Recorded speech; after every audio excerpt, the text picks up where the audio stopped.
नमस्कार, पुणे खबरमध्ये आपल्या सर्वांचं स्वागत। सोलापूर महानगरपालिका प्रशाला क्रमांक 3 माजी विद्यार्थी स्नेह मेळावा उत्साहात संपन्न।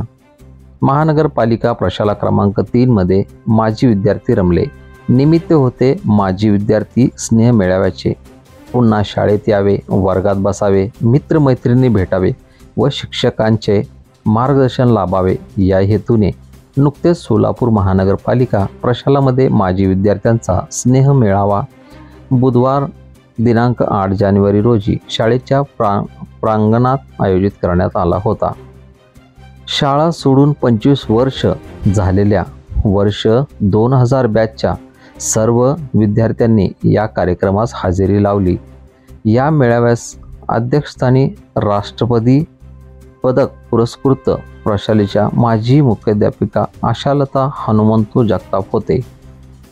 प्रमुख पाहुणे म्हणून वरिष्ठ शिक्षक भीमसेन निवृत्त शिंदे, वरिष्ठ शिक्षक शंकर मेघू राठोड, वरिष्ठ शिक्षिका कल्पना रूपसेन सालेगावकर, सोलापूर महानगरपालिका उर्दू कॅम्प प्रशाला मुख्याध्यापक हारून बंदूकवाले, स्वाती बायस, जय भवानी प्रशाला सोलापूर मुख्याध्यापक हरिदास झाडकर, नागेश शहाणे, प्रकाश कांबळे, मुख्याध्यापक Shrimati Sushiladevi Salunke, college of education Dharashiv Mukund Chandanshive, Rohini Salunke, Ravi Birajdar, Solapur महानगरपालिका प्रशाला क्रमांक 3 मुख्याध्यापक धनराज गणपत तळेकर, सोलापूर महानगरपालिका शाळा क्रमांक 6 मुख्याध्यापिका अश्विनी भानुदास लामतुरे उपस्थित होते।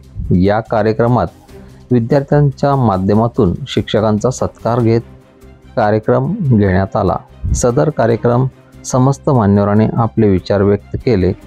सर्व विद्यार्थ्यांनी आपले जुने दिवस आठवून तसेच मित्रांच्या मनसोक्त मौजमजा करून आपले लहानपणीचे दिवस आठवले व हा दिवस आयुष्यभर स्मरणात राहील अशा भावना प्रकट केल्या।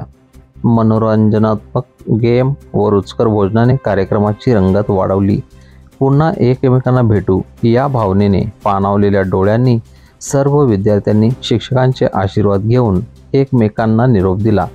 या कार्यक्रमाचे आयोजन बख्तार गफूर शेख व सरोज हंसाळ यांनी केले होते। कार्यक्रमाच्या यशस्वीतेसाठी सचिन क्षीरसागर, काशी महसूलदार, सतीश नंदाल, दत्ता जाधव, श्रीनिवास राळगोड्डी, आनंद कळसकर, योगेश क्षीरसागर, प्रसाद पद्मा, प्रशांत गड्डम, शिवराज कांबळे, मार्कंडेय परमेला, राजकुमार सावंतुल यांनी अथक प्रयत्न केले। सूत्रसंचालन शिंदे यांनी केले।